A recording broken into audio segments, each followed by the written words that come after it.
오늘 우리에게 주시는 하나님 말씀 구약 성경 신명기 1장 19절에서 23절까지 말씀입니다.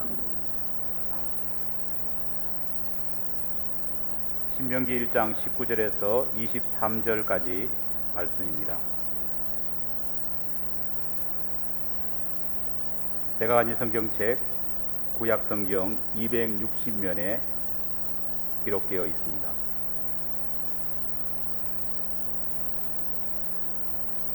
주신 하나님 말씀 제가 봉독해 올리겠습니다. 우리 하나님 여호와께서 우리에게 명령하신 대로 우리가 호렙산을 떠나 너희가 보았던 그 크고 두려운 광야를 지나 아모리 족속의 산지 길로 가데스 바니아에 이른 때에 내가 너희에게 이르기를 우리 하나님 여호와께서 우리에게 주신 아모리 족속의 산지에 너희가 이르렀나니 너희의 하나님 여호와께서 이 땅을 너희 앞에 두셨은즉 너희 조상의 하나님 여호와께서 너희에게 이르신 대로 올라가서 차지하라. 두려워하지 말라, 주저하지 말라 한즉 너희가 다 내 앞으로 나와 말하기를 우리가 사람을 우리보다 먼저 보내어 우리를 위하여 그 땅을 정탐하고 어느 길로 올라가야 할 것과 어느 성읍으로 돌아가야 할 것을 우리에게 알리게 하자 하기에 내가 그 말을 좋게 여겨 너희 중 각 지파에서 한 사람씩 12를 택하매. 아멘.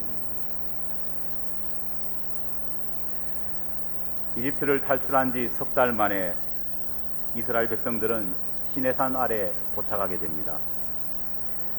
무려 430년이라고 하는 긴 시간 동안 이집트에 노예살이를 해야 했습니다. 하지만 하나님께서는 이스라엘 백성들을 애굽에서 탈출시킬 때에는 그야말로 빛과 같이 신속한 속도로 이스라엘 백성들을 출애굽하게 만드셨습니다. 시내산에서 약속의 땅 가나안, 사실 시내산에서 가나안까지의 거리는 불과 일주일이면 충분히 갈 수 있는 그런 거리입니다. 건강한 것이 확인되셨죠? 아이들과 노인들을 함께 해야 된다는 그런 생각을 감안한다고 할지라도 열흘이면은 시내산에서 가나안 땅까지를 충분히 걸어갈 수 있는 그런 가까운 거리였습니다. 하지만 하나님께서는 일사천리로 이루어지던 이 출애굽의 여정을 갑자기 늦추셨습니다.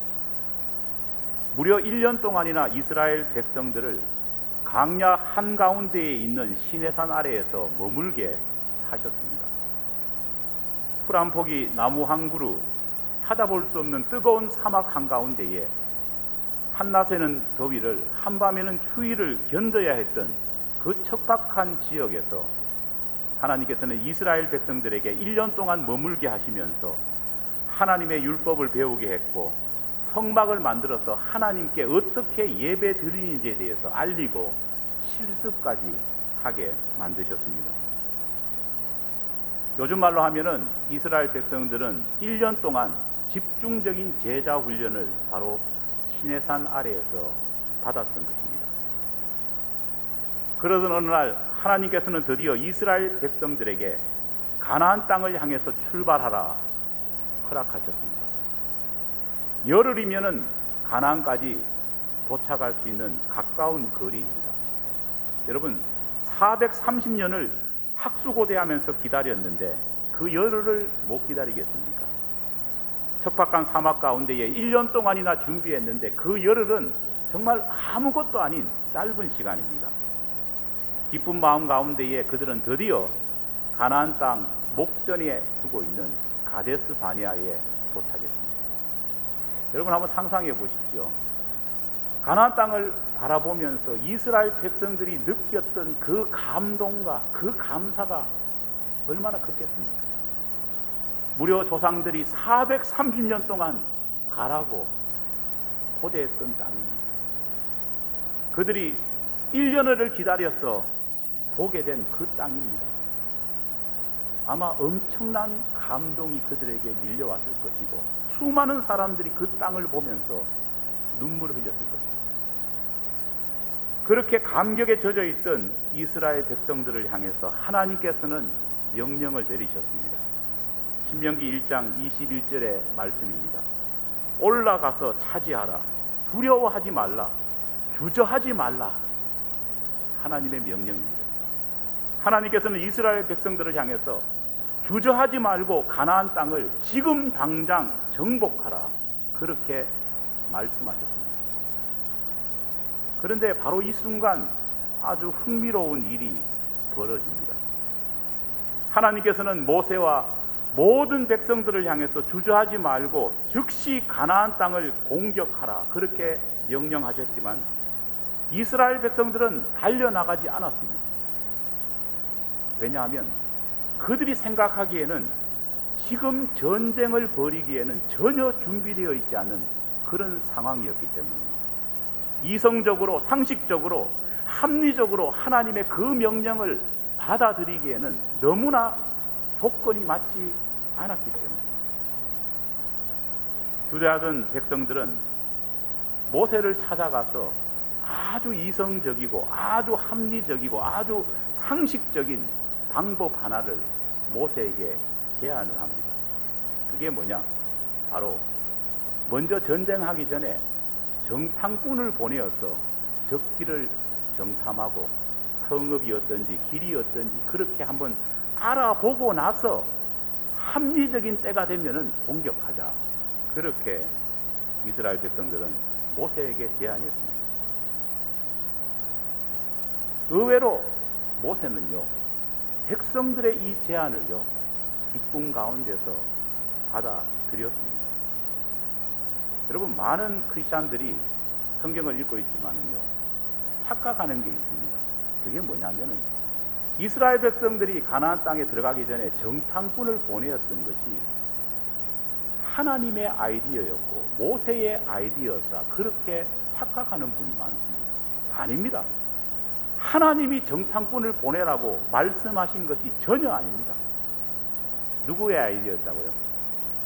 하나님의 아이디어도 아니고 모세의 아이디어도 아니고 백성들의 아이디어였습니다. 걱정하고 두려워하고 있던 백성들의 생각에서 바로 이런 정탐꾼이라고 하는 인간적인 아이디어가 만들어졌습니다.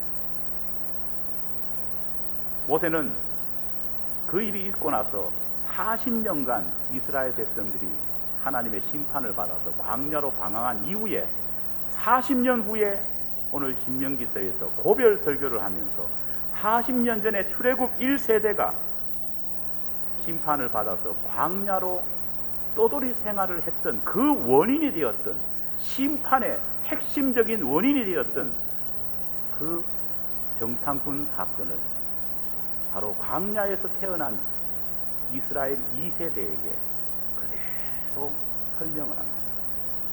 설명하면서 분명히 말합니다. 이것은 하나님의 아이디어도 아니고 나의 아이디어도 아니고 너희 부모의 아이디어였다 말합니다. 신명기 1장 22절 말씀을 제가 읽어보겠습니다. 너희가 다 내 앞으로 나와 말하기를 우리가 사람을 우리보다 먼저 보내어 우리를 위하여 그 땅을 정탐하고 어느 길로 올라가야 할 것과 어느 성읍으로 돌아가야 할 것을 우리에게 알리게 하자 하기에. 무슨 말입니까? 어떤 일을 성공하기 위해서는 충분히 알아보고 분석한 다음에 시행하자는 겁니다. 여러분, 그런데 재밌는 것은요, 이런 방법은 현대에 우리가 가지고 있는 보편적인 어떤 일을 결정할 때에 생각하는 방법이라는 겁니다. 현대인들은요, 가급적이면은 이성적이고 가급적이면 합리적이고 가급적이면은 결과가 예상되는 일만을 하려고 합니다. 모든 일에 있어서 그렇게 일을 처리하려고 합니다.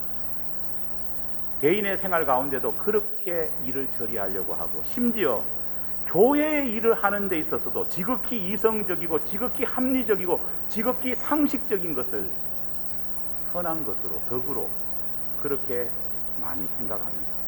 그러다 보니까 우리 기독교 신앙의 핵심인 믿음이라는 것이 어느 순간에는 합리성과 이성과 예측 가능함의 범주 안에만 머물러야 되는 그런 믿음으로 믿음이 바뀌어버리고 말았습니다. 합리성과 이성 그리고 예측 가능함을 넘어서서 무언가를 하려고 하면요, 사람들은 의심합니다. 맹신하는 것 아닙니까? 너무 깊이 판단하는 것 아닙니까? 너무 깊이 이성을 넘어서 의존하는 것 아닙니까? 잘못된 선택 아닙니까? 그렇게 우려하고 걱정을 합니다. 그러나 오늘 하나님께서 우리에게 주시는 이 말씀을 깊이 바라보면은 우리의 생각이 잘못되어 있을 수 있다는 것을 알 수 있습니다. 그날 이스라엘 백성들이 하나님의 분명한 명령, 가라, 정복하라, 주저하지 말라고 하는 그 명령을 받고도 이스라엘 백성들이 가나안 땅으로 달려가지 않은 이유가 여러분 무엇이었을까요? 그 본질적인 이유는 딱 하나였습니다. 그것은 바로 불신, 하나님의 말씀을 믿지 못했기 때문입니다.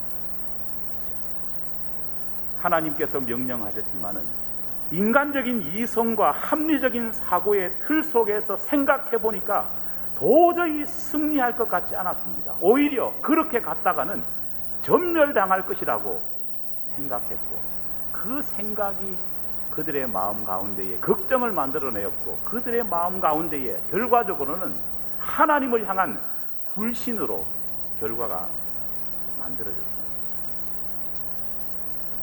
급하게 필요한 물건들을 이것저것 닥치는 대로 집어들고 도망쳐 나온 출애굽입니다. 여러분, 그런 사람들에게 제대로 된 무기가 있었겠습니까? 아마 무기가 없었을 겁니다. 노예 생활을 했는데 누가 노예에게 군사훈련을 시켜주겠습니까? 반란 일으키게. 그들은 되도록이면 군사훈련과는 먼 생활을 했을 겁니다. 그러다 보니까 그들은 오합지졸에 불과했습니다. 그런 그들이 견고한 성을 가지고 다양한 그 시대의 첨단 무기로 무장하고 있고 훈련을 잘 받은 정규군의 형태로 있던 가나안 땅, 가나안 족속을 정복한다는 것은요, 싸운다는 것은, 그 명령에 따른다는 것은요, 인간적으로 생각해 보면 말도 안 되는 이야기 아니겠습니까? 게다가 이스라엘 백성들은 이집트에 인접한 가나안 땅의 소식을 다 듣고 있었습니다. 그들은 나중에 말하지 않습니까? 가나안 땅에는 네피림의 후손, 즉 거인 족속이라고 알려진 그 아낙 자손이 살고 있다, 소문을 들었습니다. 실제로 그들은 보통 평균 키가 2m가 넘는 엄청난 신장을 가진 사람이었고 덩치를 가진 사람이었습니다. 그런 가나안 사람들과 맞서서 작디 작은 이스라엘 백성들이 이길 수 있었겠습니까? 전혀 합리적이지도 않고 전혀 이성적이지도 않고 승리의 확률이라는 것은 단 1%도 예상할 수 없는 그런 상황이었습니다. 말 그대로 하나님께서는 공격 명령을 내리셨지만 그들이 생각해 보기에는 이 명령은 자살 행위였습니다. 이런 생각은 단순히 백성들의 생각이 아니라 모세도 같이 생각하고 있었습니다. 그래서 앞서 말한 대로 이 제안을 해왔을 때에 모세 역시도 내가 그 말을 좋게 여겨 너희 중 각 지파의 한 사람씩 12를 택하게 내가 그렇게 했다 스스로 고백하고 있는 겁니다. 우리는 12명의 정탐꾼이 가나안 땅을 정탐한 이후에 어떤 결과를 가져왔는지를 이미 알고 있습니다. 12정탐꾼은 모두 가나안 땅에 들어간 이후에 정말 하나님께서 말씀하셨던 것처럼 그 땅은 젖과 꿀이 흐르는 옥토였습니다. 그렇게 다 고백을 합니다. 그 땅은 하나님이 우리 가운데 주신 복된 땅이라는 것을 의심하지 않았습니다.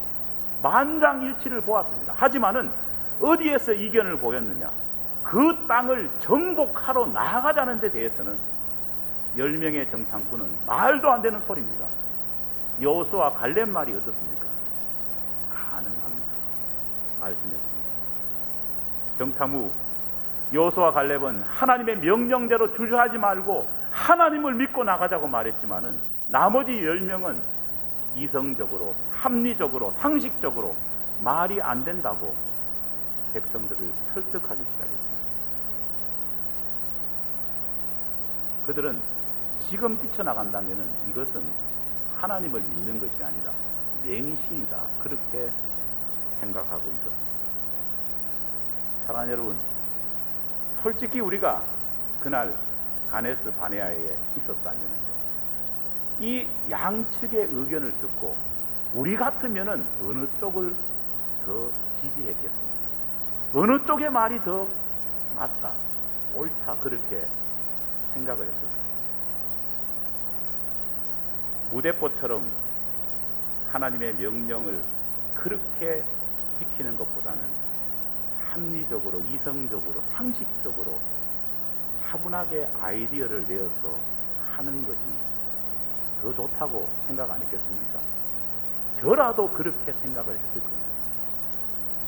여호수아와 갈렙은 젊어서 저거 객기 부린다, 그렇게 어른들은 생각 안 했겠습니까? 분명히 생각을 했을 겁니다. 여호수아 갈렙의 말보다는 나머지 10명의 정탐꾼의 말이 더 설득력이 있었을 겁니다. 하지만 모든 사람들이 합리적으로, 이성적으로 분석하고 판단하는 그 상황 가운데에 사람들이 잊어버리고 있는 것이 하나 있었습니다. 그것은 바로 하나님이 지금까지 그 백성들 한 사람 한 사람에게 주신 하나님을 믿는 믿음이라는 것이 무엇인지를 그들은 서서히 잃어버리고 있었다는 거예요. 히브리서 11장 1절 2절 말씀을 보면은 히브리서를 쓴 기자는 믿음이라는 것을 우리가 잘 아는 말씀하지 않습니까? 믿음은 바라는 것들의 실상이요 보지 못하는 것들의 증거다. 할렐루야. 여러분, 이 구절을 좀 더 쉽게 풀이하면 이렇습니다. 믿음의 사람들은 세상의 상식을 무조건 반대하거나 상식을 뛰어넘는 일만 골라서 하거나 상식을 넘는 행동만을 하는 그런 사람은 아닙니다. 그러면 뭐가 다르냐? 믿음을 가진 사람은 상식보다도 이성보다도 합리적인 것보다 하나님을 믿기에 내가 믿는 것을 먼저 볼 수 있는 눈을 가지고 있다는 겁니다. 많은 크리스찬들이 홍수가 일어나기 전 산꼭대기에서 무려 120년 동안 배를 만들었던 노아의 행동을 생각하면서 솔직히 어떤 생각합니까? 그 시대 사람도 그렇게 말했지 않습니까? 세상적인 상식이나 이성과 합리적으로 생각할 때에 저 말도 안 되는 노인네의 치매가 아닐까, 그렇게 생각하지 않았겠습니까? 본토 친척 아비집을 버리고 난생 듣도 보도 못한 미지의 땅으로 나아가는 아브라함 집안의 모습을 보면서요, 그 시대 사람은 뭐라고 생각했겠습니까? 이성적으로, 합리적으로, 상식적으로 말대 안 되는 그런 행동을 하는 이상한 집안이라 그렇게 생각하지 않았겠습니까? 모세가 당시 세계 최강대국이었던 이집트에서 이스라엘 백성들을 탈출시키겠다고 말했을 때에 사람들은 뭐라고 말했을까요? 40년 동안 처가살이 하다가 이제는 드디어 미쳤구나, 그런 생각하지 않았겠습니까? 하지만 이 모든 하나님의 사람들의 특징이 무엇이냐? 하나님이 명령하신 일에 대해서 상식과 이성과 합리적인 것에 맞지 않았지만 하나님의 명령이고 약속이었기 때문에 그 약속 가운데에 벌어질 일들에 대해서 미리 보는 믿음의 눈이 있었다는 겁니다. 이렇게 믿음을 생각하는 사람들이 바로 크리스찬입니다. 하지만 우리가 오해하지 말아야 될 것이 있습니다. 노아가, 아브라함이, 모세가 아무 판단 없이 그냥 맹목적으로 행동했느냐? 흔히 우리가 말하는 것처럼 맹신주의자처럼 그렇게 행동했느냐? 무아의 상태에서 그냥 따라했느냐? 그것이 아닙니다. 그들은 눈으로 보는 것처럼 지금 눈앞에 있는 것보다 더 확실한 어떤 것을 가지고 있었습니다. 아니, 이성적이고 합리적이고 상식적인 것보다 더 확실한 어떤 것을 준비하고 알고 있었다는 거예요. 어떤 면에서 노아의 믿음, 어떤 면에서 아브라함의 믿음, 어떤 면에서 모세의 믿음은 비이성적이고 비합리적인 그런 행동이 아니라 믿음 안에서는 가장 이성적이고 가장 합리적인 행위가 바로 그들의 행위였고 그들의 선택이었습니다. 프란시스 셰퍼라고 하는 분은요, 이렇게 설명했습니다.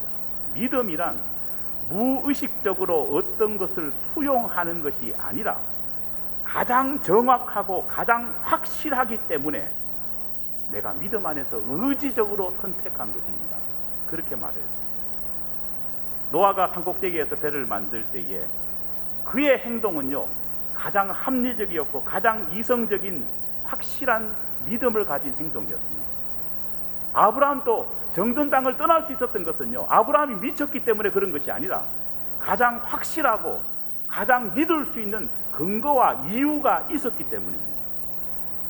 바로 그것은 그들이 결단하고 그들이 행동하기에 앞서서 그들의 앞선 인생 가운데에 수많은 은혜로, 수많은 기적으로, 수많은 놀라운 하나님의 약속하심이 자기 삶 가운데에 이루어지는 것을 수없이 경험했기 때문에 하나님이 나에게 이루어 주시는 은혜의 일들을 수없이 경험했기 때문에 그들에게는 하나님이 명령하시는 것은요, 곧 뭘까요?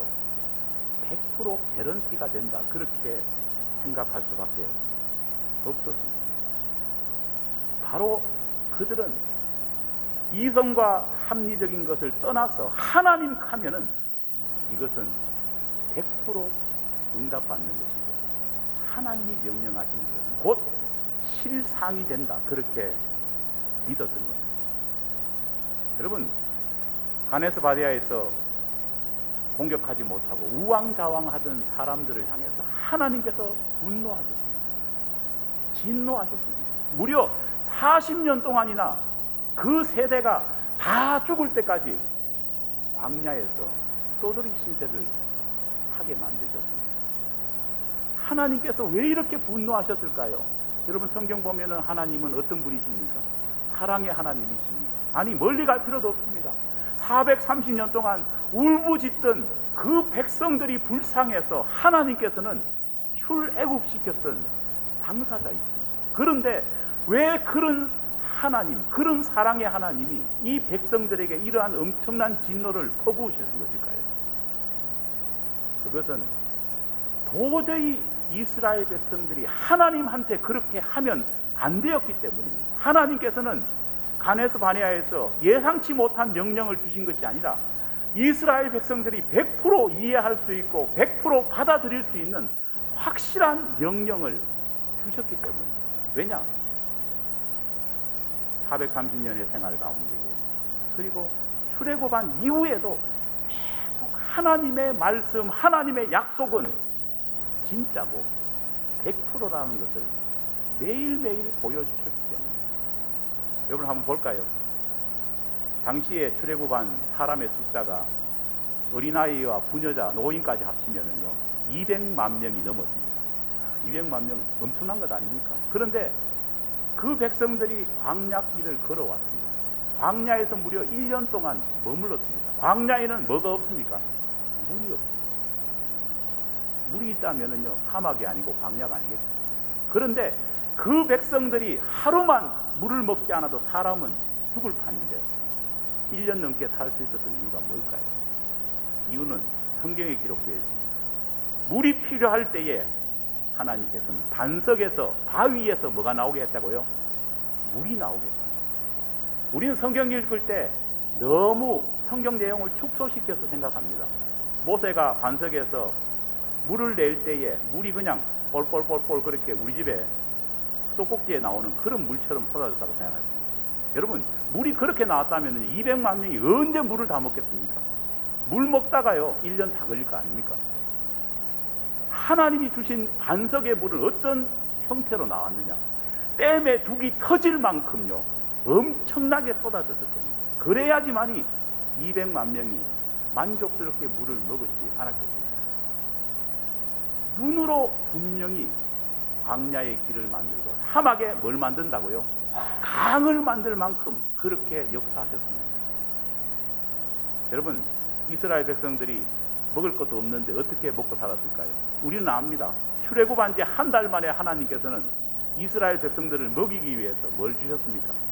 만나를 주셨습니다. 매일매일 아침 만나가 생겼습니다. 고기가 먹고 싶다고 하니까 뭘 주셨습니까? 동풍을 불게 해서 메추라기가 날아와서 그 고기를 먹을 수 있게 해주셨습니다. 만나는 매일매일 만들어졌고 고기도 분기 때마다 그들에게 날아와서 만들어졌습니다. 여러분, 1년 동안 이스라엘 백성들이 보고 느끼고 경험했던 게 뭘까요? 사막에서 무슨 먹을 것이 나겠습니까? 사막에서 이성적으로 상식적으로 생각해 보면 무슨 물이 그렇게 콸콸 나겠습니까? 사막에서 무슨 고기가 있겠습니까?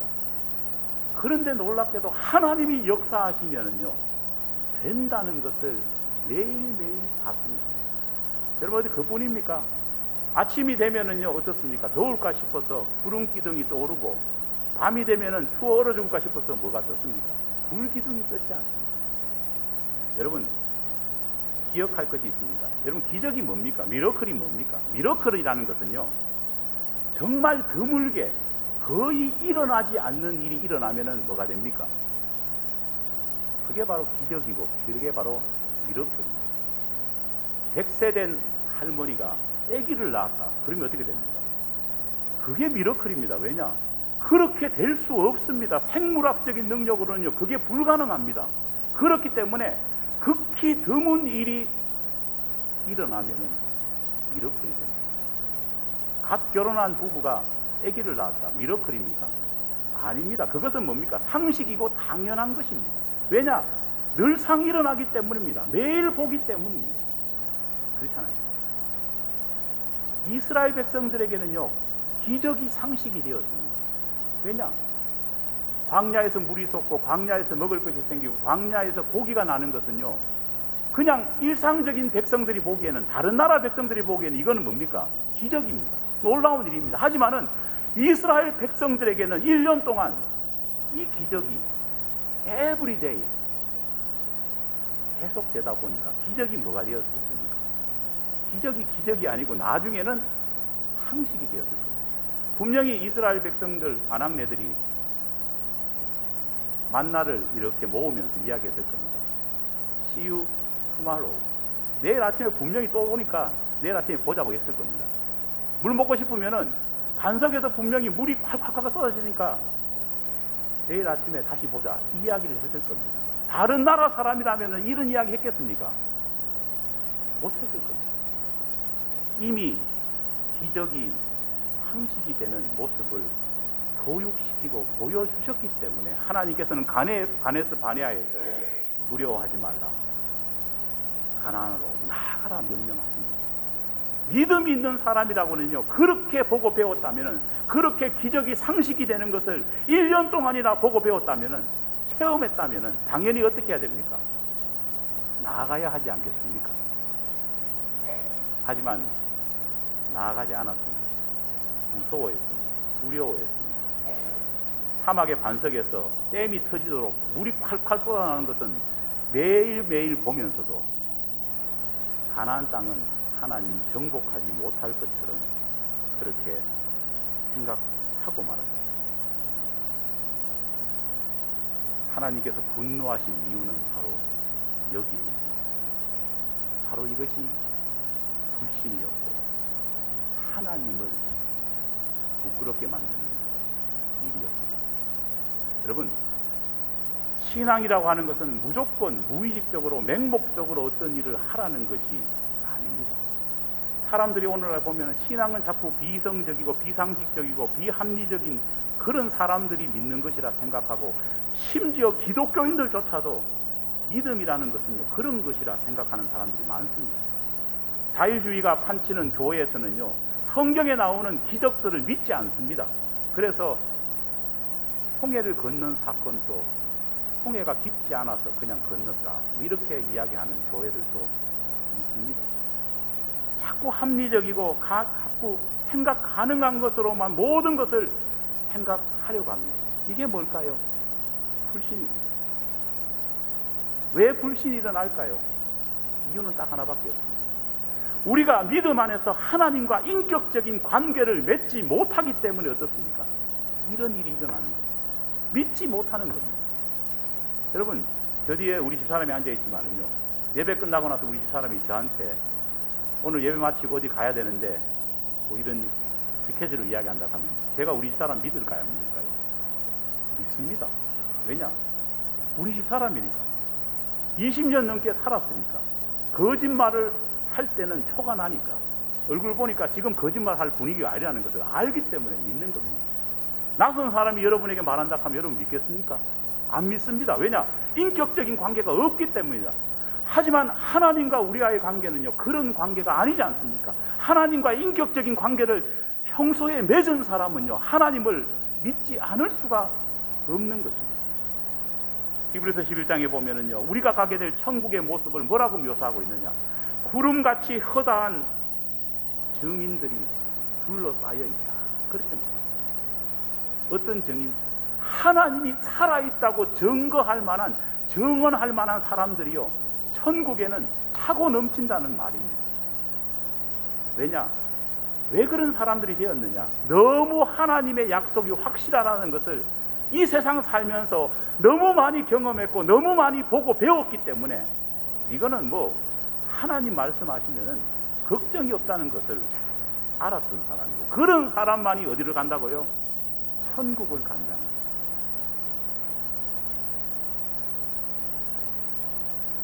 하나님과 인격적인 교제를 우리는 맺어야 합니다. 그래서 우리의 상식이 상식이 아니라 하나님이 상식이 되고 하나님이 합리적인 분이 되도록 우리는 나아가야 됩니다. 저는 개인적으로 지난 5년간 우리 교회를 사역하면서 참 넘기기 힘든 어려움이 있을 때마다 하나님께서 해결해 주시는 것을 많이 체험을 했습니다. 여러분도 아마 경험했을 겁니다. 오늘 여기 예배 드리지만 저는 주일마다 예배 시간에 감격합니다. 왜냐? 지난 4년 전에 예배 장소가 없어가지고 골몰하면서 돌아다녔습니다. 저와 같이 돌아다니는 분도 계실 겁니다. 무려 이 롱아일랜드의 미국 교회에 42번이나 퇴짜를 맞았습니다.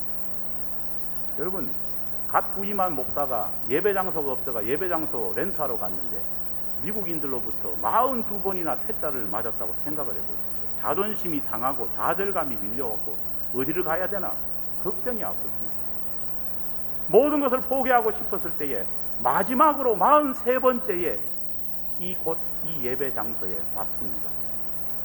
그러나 놀랍게도 하나님께서는 이 교회 목사님의 마음을 변화시켜 주시고 이 교회 성도님들의 마음을 변화시켜 주셔서 우리가 이렇게 좋은 예배당에서 예배 드릴 수 있게 하셨습니다. 멀지 않습니다. 지난 몇 달 전에 우리 교회에 이제 같이 예배 드리고 있는 우리 명주식 집사님 가정에서 교통사고가 났을 때도요, 저는 분명히 경험했습니다. 교통사고의 처리 과정마다 하나님께서 함께 해주셨다는 것을요, 고백하지 않을 수 없었습니다. 멀리 갈 필요 없이 지난 주간에도요, 여기 앉아 계시지만 우리 최혁 성도님과 함께 차를 사러 가는데도 하나님의 역사하심이 놀랍다는 생각을 했습니다. 아마 최혁 성도님도 경험했을 겁니다. 쉽게 차를 구입할 수 없는 상황이었고 쉽게 뉴욕 자동차 보험을 들 수 없는 상황이었고 준비해간 서류도 사실은 굉장히 애매한 경우가 많았습니다. 그러나 하나님께서는 역사하셔서 오늘 차 가지고 오셨죠. 예배 마치고 나시면 하나님의 역사하시면 한번 구경해 보시기 바랍니다. 차가 되었습니다. 너무 신기하니까요, 차를 하셨던 다른 교회 장로님이 되게 놀라시면서 또 제가 최혁 성도님 차 이렇게 막 하고 있는 걸 보니까 최혁 성도님이 제 친척이냐고 물으셨어요. 구름같이 허다한 예수의 정인, 정언들이 우리 가운데 필요합니다. 힘든 일, 어려운 일, 상식적으로 도저히 받아들일 수 없는 일 가운데 있다면 눈을 들어서 하나님을 바라보십시오. 찬송가 가사에 눈을 들어 하늘 보니 이런 말 있잖아요. 세상 사람들이 비상식적이라고 말하고 비이성적이라고 말하고 합리적이지 않다고 말했을 때에 우리만은 뭐를 가지고 있어야 되느냐? 하나님께서 나에게 하신 증거가 있기 때문에 우리는 기적이 상식이 되고 기적이 가장 합리적이고 이성적인 모습이 된다. 믿을 수 있는 것입니다. 사랑하는 여러분, 내 삶 속에 누가 계시다고요? 하나님이 계십니다. 다 같이 따라해 볼까요? 내 삶 속에 하나님이 계시다. 시작! 내 삶 속에 하나님이 계시다. 그분이 계신다면 우리에게는 기적이 상식이 될 것입니다. 기도하겠습니다.